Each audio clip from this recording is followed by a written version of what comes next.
Dust was rolling low over the town when she came, the kind of dusk that paints everything in rust and sorrow. Lantern light flickered in windows, moths clung to glass, and a tired wind swept the street. She stood near the saloon steps, her shoes worn thin, her dress the color of road dust, hunger sitting sharp in her ribs. There was a silence about her, a silence that carried shame and endurance both. I remember it still, how some people arrived not with noise, but with a quiet weight you cannot turn your eyes from. Evelyn Carter asked first at the bakery, her voice low, hands knotted in her skirt. The woman at the counter only shook her head. At the stables she offered to sweep, to carry, to scrub, but the boy there spat tobacco and muttered that she'd bring bad luck.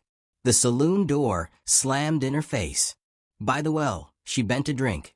Children whispered behind their hands, their mothers pulling them close as though her hunger might spread like fever. The sheriff saw her and tightened his belt as if to armor himself. "We don't need more strays to feed," Amos Rourke said, and his words stung worse than hunger. Evelyn's dignity frayed thread by thread, yet she did not beg louder. She simply moved along, dust clinging to her hem, her back straight even as the weight pressed harder. It was near the livery she saw him, Wyatt McGraw, bent over a saddle strap, hands scarred and brown from years of rope and reins. He looked up when she approached, his gaze steady, not cold. "I can work, sir," she said, her voice breaking but steady enough to reach him. "I'll do anything." She braced for another blow, another door closed. But Wyatt didn't give her one. Instead, after a long silence, he said something strange. "No, you can rest beside me." The words startled her. She'd expected rejection, not this gentleness. He moved slow, like a man who had known too much solitude. By his wagon fire, coffee steamed in a tin pot. He set his coat on the log, a place for her to sit, and turned the cup in his hands before offering it. She wrapped her fingers around the warmth, the smell of bitter beans rising up, and for the first time in days, the shaking in her chest eased. He didn't ask questions.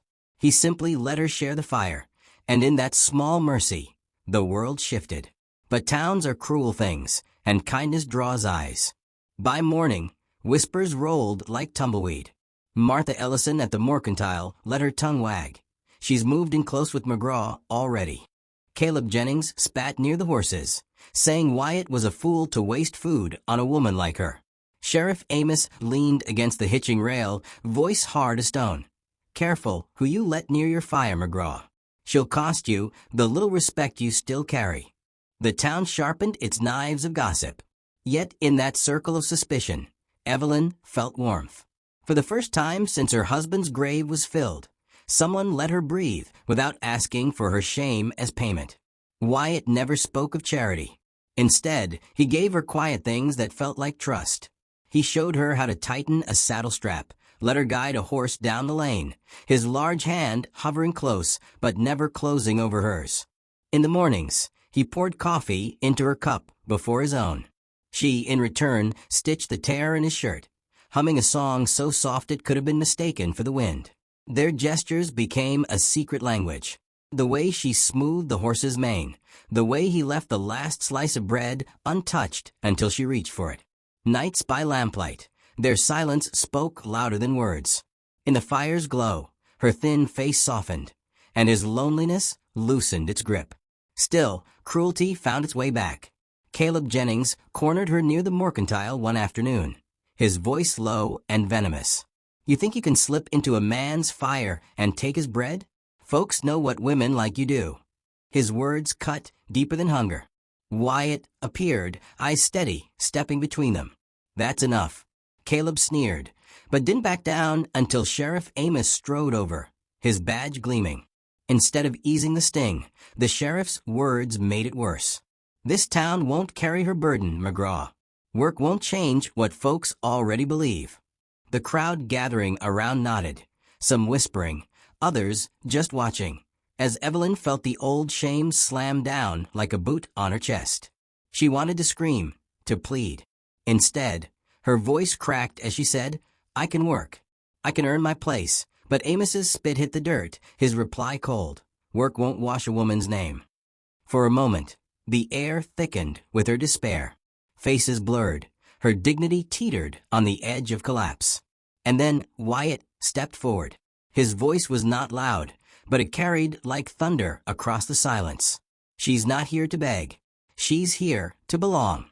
And if you'd seen what I've seen in her strength, you'd know she's worth more than every man standing here. His hand reached out, rough and sure, and took hers. Not as pity, not as ownership, as equal. The crowd shifted, discomfort moving through them. Martha dropped her gaze. Caleb muttered, but stepped back. Even Amos, though his jaw tightened, had nothing left to throw. And Evelyn, for the first time, stood without bending. Her chin lifted, her shame loosening into something else.